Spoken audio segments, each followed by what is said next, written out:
Hi there, I'm Tom Field. I'm Senior Vice President of Editorial with Information Security Media Group. Very pleased to welcome you to our session today. The topic is taking the challenges out of identity security.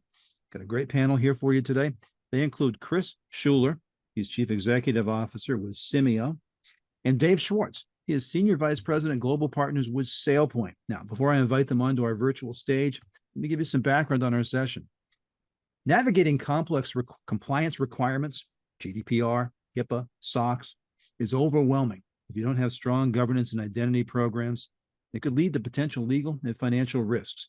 So in this session today, we're going to talk about managing fragmented identity systems and how it results in inconsistent policies and security gaps. We'll talk about ensuring proper access control and privilege management, which are critical to prevent unauthorized access and insider threats, and managing the user lifecycle from onboarding to offboarding and how that can pose risks of errors and security breaches. A little bit about my organization. Information Security Media Group is a global education and intelligence firm. We're based in the U.S. in Princeton, New Jersey, and of course, you may know us by any number of our media sites. We have over 37 of them now. They include Bank Info Security, Data Breach Today, AItoday.io. In all, we serve an audience of over 1.2 million security and technology leaders globally, and we give them a daily diet of news, analysis, research, events, and educational programs just like this one. Now, a few notes of housekeeping. One, if you have any questions for our panelists, you can submit them anytime via the chat window on your screen. It's likely I can't get to every question, but we promise you this. Any questions we can't answer in the course of this session, we'll get responses back to you via email. Should you encounter any technical issues while viewing today's webinar, please take down the email address you see on your screen. If you write to webinars@ismg.io, we've got support staff standing by to help. And a reminder, today's webinar is copyrighted material meant for today's session and individual study purposes only.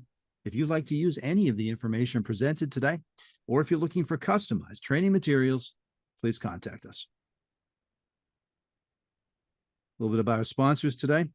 Simio's managed identity and access management services engage securely with anyone, any device, anywhere, anytime, with an unparalleled service-first philosophy.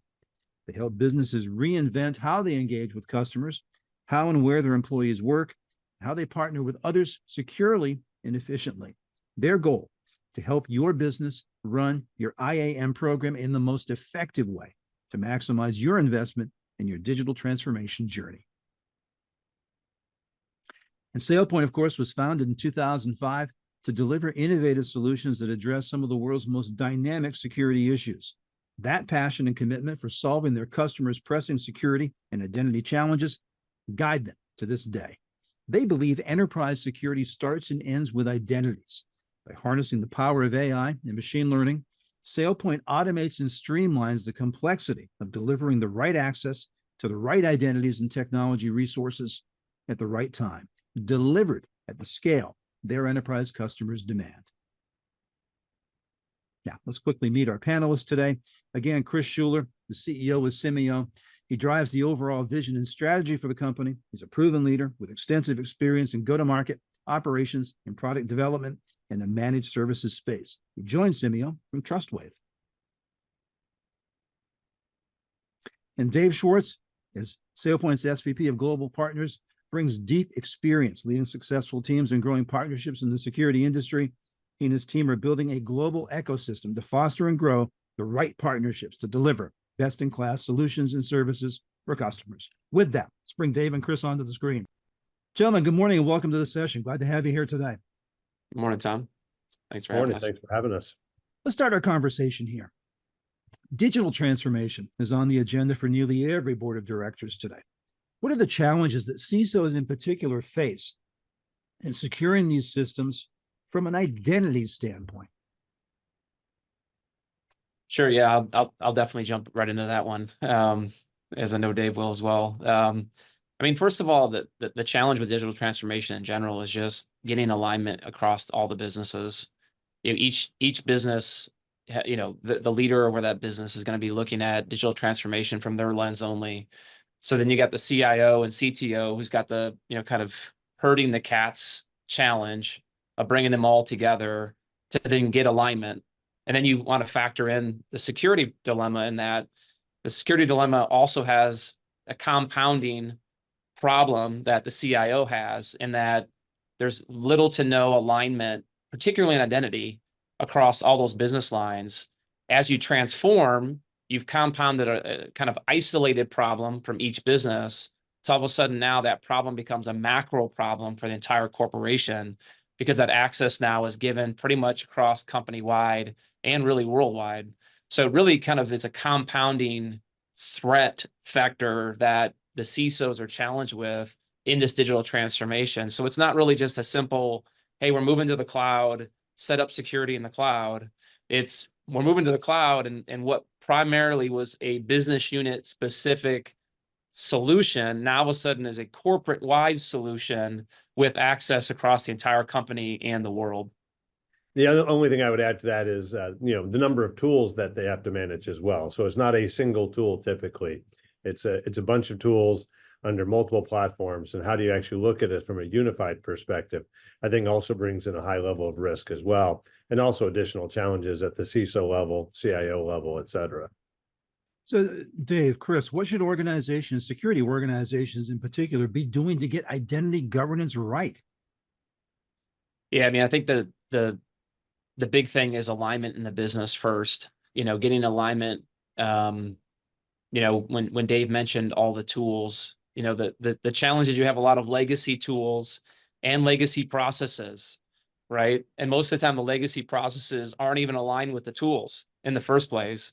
So you end up having a lot of gaps and challenges. If you're in a sector that's regulated, most of the time you're gonna have a lot of audit findings in between that gap. And then, kind of getting alignment between those two, making this digital transformation. I mean, the best way to do it is standardizing on the technology, having a single technology stack that has extensive capabilities across the various areas of identity, and then driving adoption, right? Like the number one death to really any security tool and program is adoption. You can make a great technology choice, and you see, a lot of companies do that. But then as we go in, a lot of times that technology choice is very minimally adopted, sub 10%, 20% adopted. So you see a lot of times, there's a kind of an analogy of security tools in general usually take one or two CISOs to deploy, right? And that's because, usually the first CISO will make this decision on, hey, this is the technology choice we're going to go with, and we're going to standardize across the business. But they don't see it from the lens of like, how do we deploy it and drive adoption for this tool to then get it to the point where it can actually meet the objectives that they first set out to accomplish. So it definitely is it's a two-pronged strategy that most people don't approach from that lens. Yeah, and I would even step back a little bit further back. Identity is not a product. Identity is a program or a project, right? You have to think about it holistically of what it looks like, how it feels, what are the different tool sets, how do you manage it? To Chris's point, all of those things are great, but if there's no adoption and usage of the tools and a long-term plan as far as how you're going to continue to evolve it, I think that's where they start to fall down. So, it's obviously all the things Chris mentioned, but you really have to have a plan. I mean, if you don't start with what are you trying to implement? What does your company needs? And it's not a short-term plan, because you have to figure how it changes over time, whether it's because of market conditions, growth of your company, all the different things that come into play from that perspective. Yeah, you got to remember one thing too, right? I've been in cyber for 25 years. Identity is not like a traditional cyber tool or cyber program, right? In most cyber programs, you can implement that technology choice or even the process, to reduce your threats with minimal impact to the users. I mean, yes, the users may have to ask for permission or submit a ticket to get access, but technically the business doesn't really get impacted. Whereas as many people know, like you implement a new ERP system, it's massively disruptive to the business. And identity is actually in that kind of lens, which is why I think most security practitioners avoid identity, because you have to understand the business. And you have to Dave's point, you have to have a plan. Otherwise, it will be business impacting. right? But the flip side of it, though, if you look at it from a different lens, and this is kind of the lens that we encourage our clients to look at it and working with SailPoint, is that you can actually look like a hero to the business versus the no police, which is traditionally what security is looked at, right? Is the no police. You can look like a hero because you're giving access to the business in a digital first way. You're unifying processes. You're developing speed and proficiency to onboard employees, to give access to employees just in time, right? Not just in a week or just in 2 weeks. So I think it's definitely, it takes a planned approach, but it can't be looked at like a traditional cybersecurity program where, hey, we're going to upgrade our endpoint protection to go get, some insider threat feed now. And it's just an installation thing on a laptop and then some back-end processes with a small group of people. Now, this is like, if you're a company of size, like this is a organizational wide impact that without the proper plan and execution, you're not going to have a success at all. So I want to ask you about solutions and strategies. Let's start here. What should organizations look for in tools such as access management and privileged account management? Yeah, to me, it's all about cohesiveness. I think looking at solutions to address kind of the business challenges and in a vacuum is going to be very challenging, right? And it's going to create an environment where you have the plethora of tools.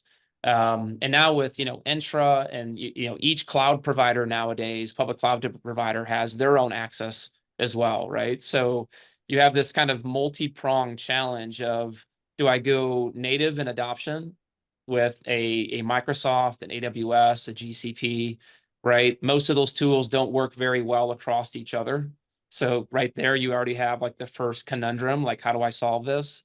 And then the second one of it is now I still have a lot of legacy tech and a lot of legacy tooling, right? So how do I give access to both those legacy environments, those legacy data centers, partner environments, right? Most businesses nowadays are doing business with partners, and there's access requirements into that partner ecosystem. So I think you really do have to take a kind of, to the last question, take a step back and say, okay, where are all of our access requirements, first of all, right? Let's plan that out. Now let's start, kind of lowest common denominator. What's kind of the connecting point to those? And it may be a best in breed approach where you say, we're going to standardize on one thing and then apply that to everything else. Or it may be a mixed approach where I do like an 80% for this and then 20% for that. And then I think the flip side is on privileged, it's almost the same exact challenge that you have with who all has privileged credentials. Because again, like the minute you start giving access to those applications, now all of a sudden your threat vector is just increased substantially, right? Because that legacy application that may only had 20 users that no one really used, now all of a sudden has access to 300,000 users, right? So that privileged credential and the impact of that tool now just increased significantly. So I think you also have to look at, how do you reduce privileges without even implementing a vaulting tool and some of the kind of more advanced PAM features that most insurance companies and regulators are requiring for almost every company out there nowadays. But you really have to kind of take a step back before you just all of a sudden say, hey, I have an audit finding to implement PAM. Let's go find a PAM vendor really quick. Let's install it really fast. And then again, never adopt it, right? So you don't really change the threat landscape for your environment at all in doing that. Yeah, I think everything Chris said makes a ton of sense. I think there's a couple of things I would add to it, right? If you think about it, the identity world is getting so much more complex too. It's not just human beings anymore. Now there's machine identities and anything. So you have to think about how this identity landscape is changing and how the vendors now can be responsive to that as well. You also have to think about how these different tools interact with each other, because if you have disparate systems, which a lot of people do, there has to be connective tissue between those as well to make sure you can manage your entire identity landscape across your entire enterprise.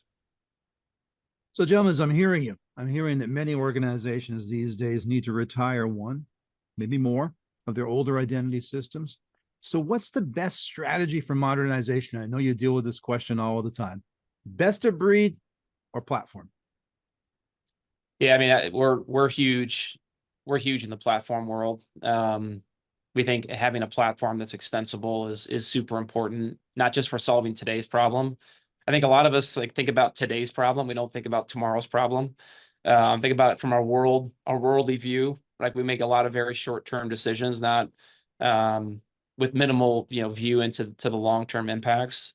So I think in identity, like you have to look at it from a platform perspective, both, kind of holistically across your identity ecosystem, as well as the extensibility from that platform to the rest of my cyber as well, right? So we see a big insurgence right now of the need for connecting identity ecosystems and platforms to cyber systems, right? There's a huge chasm that exists today between the two of those that you have to move to, because again, like we only know what we know today, right? And as Dave just highlighted, we're already seeing a massive influx in machine identities that are starting to rear their head up that need connectivity, right? So how do you manage that environment when a lot of those use cases and playbooks aren't defined?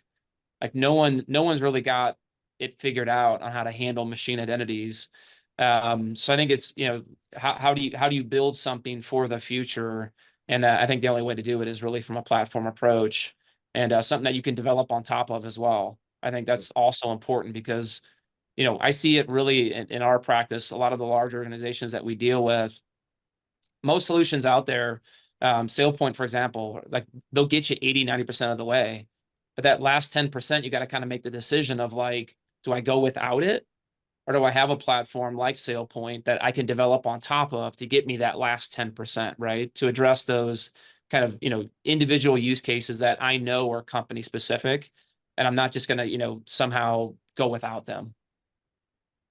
Yeah, I got to start going first sometimes because Chris takes all the good points. But I was going to talk real quick. Obviously, SailPoint is a little biased in this opinion, right? We've just recently launched our platform story around Atlas.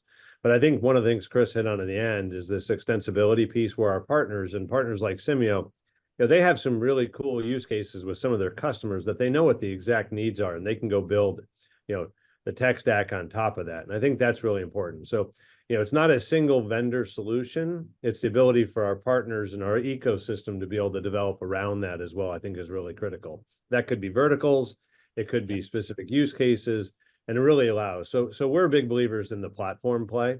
And we'll see how this goes across the industry, but definitely something that we think people like Simio can take advantage of and really add a ton of value to our mutual customers from that perspective.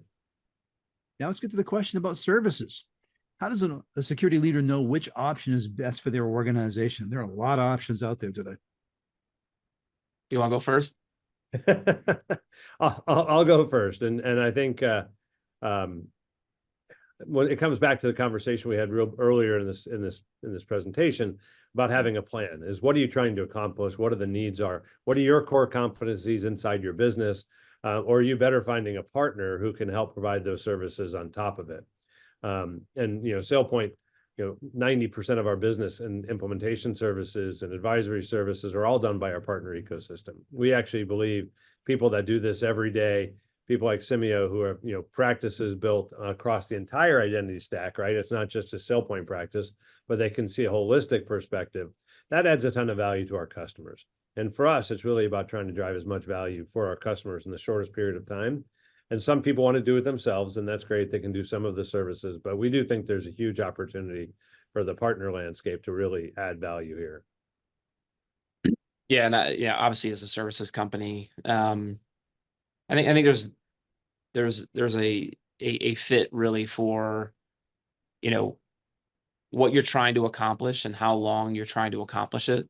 Again, I think what we end up seeing a lot of times is, companies may bring in help in a very short-term fashion. I eventually want to do it myself. And some of it's because, honestly, a lack of experience. Again, identity is not synonymous with, vulnerability scanning, right? Which has been around since, the mid 1990s. It's very, very different, right? So having someone that has been there, done it, can, apply use cases that other customers that are maybe one or two levels more mature than where you're at, like that's almost priceless. Like you can't hire people with that experience. And first of all, in this space, good luck trying to hire people in general, and keep them in this space. It's very challenging, as you can imagine, with legacy tech and obviously, new emerging tech. Is very, very difficult to have people trained and qualified and keep them. But I think it comes down to the right fit. I think, getting the right fit that, how your company operates, what things you value, and speed of execution.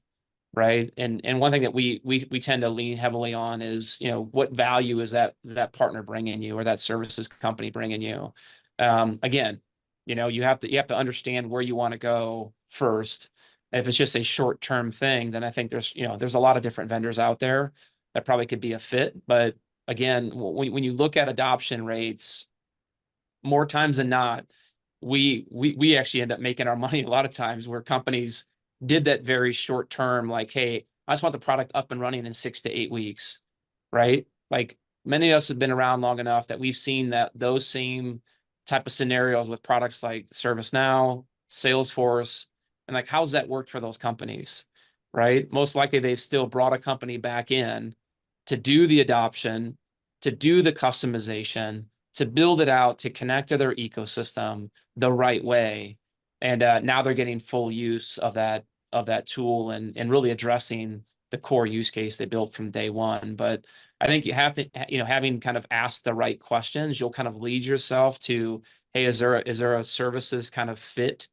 Are they working as our team, or are we going to treat them as kind of the vendor, if you will? And that vendor relationship, it's not sustainable long term, as I've seen in all my years. Like there needs to be kind of this established relationship up front. And then it becomes kind of this cohesive relationship where, one hand strengthens the other hand. And I think it doesn't have to be all one or all the other. I think there's lots of situations where it's a hybrid approach, right? I think we have lots of customers who use implementation partners to get the product up and running, and then they want to manage themselves, or they also have third-party managed services helping them, continue to operate it, even though they're doing their own internal teams. And then we have partners, and Simeo is a great example of this, where they have a managed service where the customer is just, getting a full service outcome from a partner. So I don't think it's all one way. I think every company can be different and build the model that they're trying to build out as well. Well, let's talk about your partnership. How are Simeo and SailPoint working together to help security leaders solve these identity-related issues that we've discussed? Yeah, no, I think, Simeo is a perfect example of what I just defined, right? I think if you look at the experience they have across the industry, they add a ton of value both internally to us, giving us feedback about how our product fits, how customers are using it, et cetera. But they're an implementation partner of ours. They are a sales partner of ours. They are running a managed service offering around us. I mean, they're really meeting all of our customers in the middle wherever they want to be met. And it's been a really great partnership over the last couple of years since we've been working together. And Chris and I have been doing this about 2 years together now. So it's been a really nice combination of the partnership. Yeah, and I think that it kind of goes back to like finding the right fit for you, right? So for us, SailPoint is a great fit for us. Trust, culturally, customers are everything to both of us. So when you have that kind of alignment, I mean, customers end up becoming the beneficiaries of it when two partners work so well together, because both from a collaboration perspective, when there are challenges, there's one team approach. There's not like an us and them. It's one team, because one team servicing the customer. And then we think about like from the future perspective, like SailPoint is very unique in our opinion because they listen to us. Like we're out there servicing hundreds of customers, like in the factory ground level with our customers. And what better feedback can you get from someone who, not just from that customer, but from that segment of customers that is seeing kind of, where things are going and can glean that information and share it with their partner to then in return, make all of those customers that much better. So we're super happy with, where SailPoint's going. The launch of Atlas from a partner like us is super exciting, because now we have the chance to develop some of those use cases that are a bit bespoke for our customers, as well as create some differentiation, right? When you think about adoption, like how can we create differentiation with our partner to help drive some of those challenges that we know customers are going to go up against? And it's an ability for us to create some IP, right? To create some differentiation, to help customers look at the same problem, maybe a little bit different, right? And I want to have partners that embrace that don't want to like, you know, I've been in this industry long enough that there's a lot of partners that don't play nice in the sandbox with you, right? Like they want their toys and their sandbox to themselves. And I'll tell you, like from the top down, the culture and SailPoint, like they want their partners in the sandbox. They want them to be building with them. And there's a great ecosystem. And again, the customer is going to benefit from that every single day. What examples can you share of how some of your customers have used your technology and services to achieve better outcomes? Dave? No, you start. I think you've got some really good examples of our joint wins together. Yeah, I mean, you know, you think about it from a new acquisition perspective. You know, a big company, new acquisition. How do you bring them in to the mothership, but without disrupting their business, right? And if you've been in a big company long enough, like you know that that's very disruptive. It's disruptive both at the company level because the big company doesn't want to have the risk immediately connected to the mothership. So how do we keep them in some ways connected, but within arm's reach? So, you know, going in, installing kind of a managed service with SailPoint, because again, like governance and access is some of the most important things they need to get right out of the gate. And then aligning kind of to what the corporate environment's looking at, right? That's some of the big use cases you see. And then the other one is, you know, how do you go into an environment that has a lot of legacy tech, standardize that legacy tech, and then drive this transformation using kind of the platform approach. And that's definitely one that it's a journey to do that. But working with, you know, working with our partner and having the right alignment, we can bring the customer along in that journey. You know, like we actually offer, one of the things that we do a lot for our customers is kind of a benchmarking and advisory workshop. So just think about it, just not just from an IT perspective, but how do you get business owners in a room to say, hey, one of our biggest challenges right now is getting access to all your applications to meet SOX compliance, right? Or to meet our federal regulator, financial regulators requirements. So how do we do that? How do we collectively do that? And let's map out what some of those business processes are to find that common fabric, that common thread that ties the fabrics together between those business app owners. Then we bring in our partner and say, okay, here's how we can do this together with our partner, meeting those use cases, as well as creating a journey for you for the next 5-7 years down the road. So I think there's a lot of different use cases that we've seen with our customers out in the field.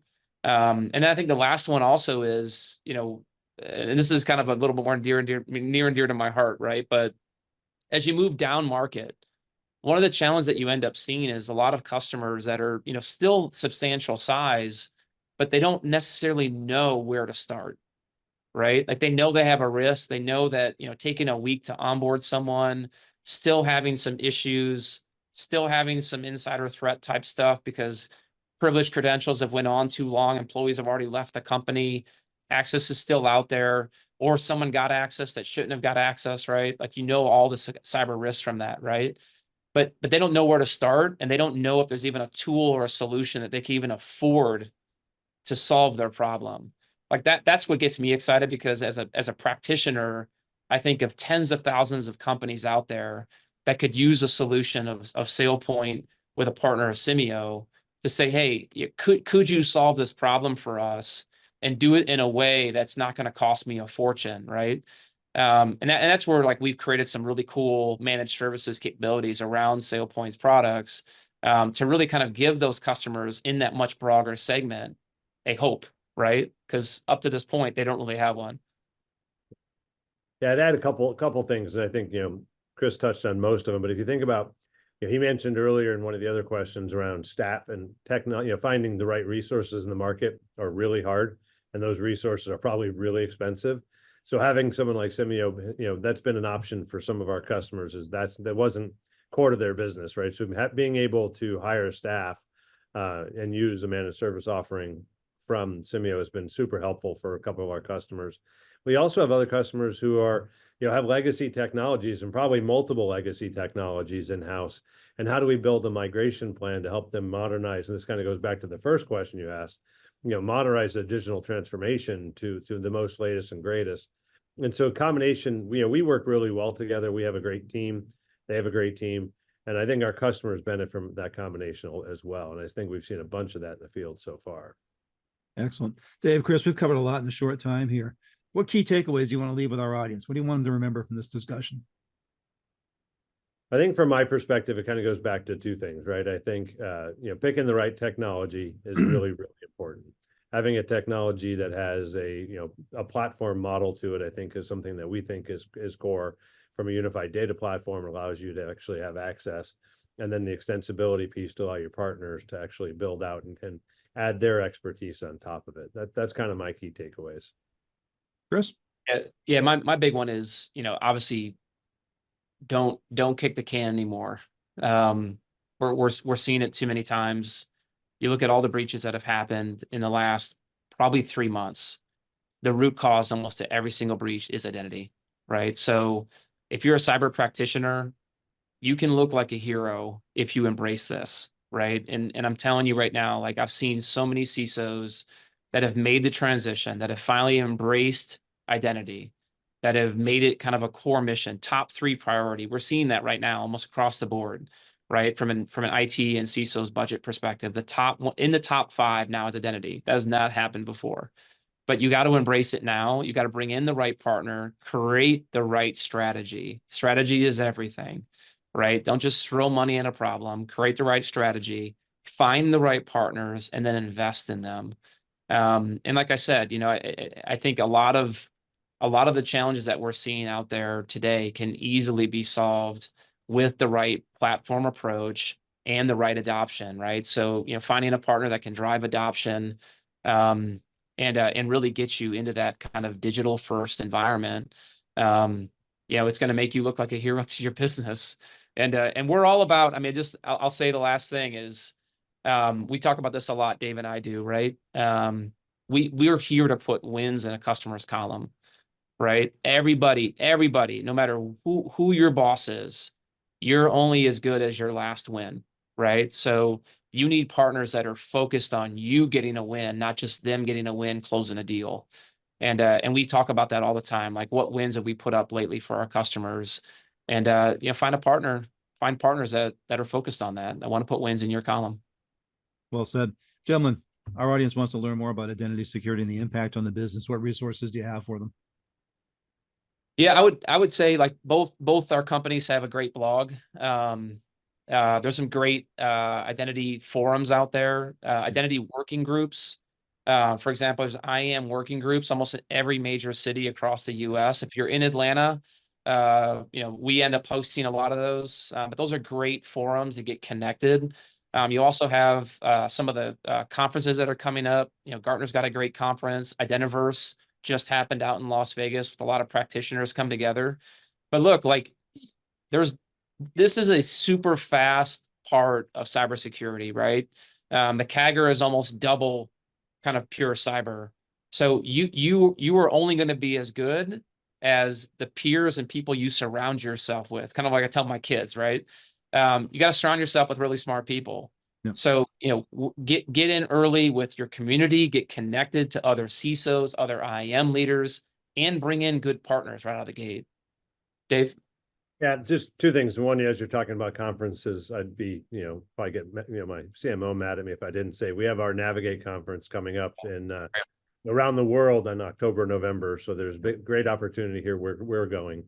But there's also, the SailPoint webpage has a Horizon study, and anybody can go on that page and take a look at the Horizon study and kind of see where they fit in their identity journey.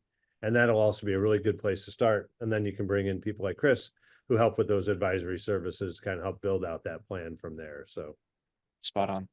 Dave, Chris, thanks so much for your insights today. Thanks for answering my questions. Thanks for having us. The time. Thanks for having us. I want to thank our attendees as well. You took time out of your day to attend this session. We're grateful for that. And I trust you're walking out here with some excellent new insights to help bolster your own organization's identity security. As always, I look forward to seeing you at one of our next sessions. And until then, for Information Security Media Group, I'm Tom Field. Thank you so much for your time and attention today.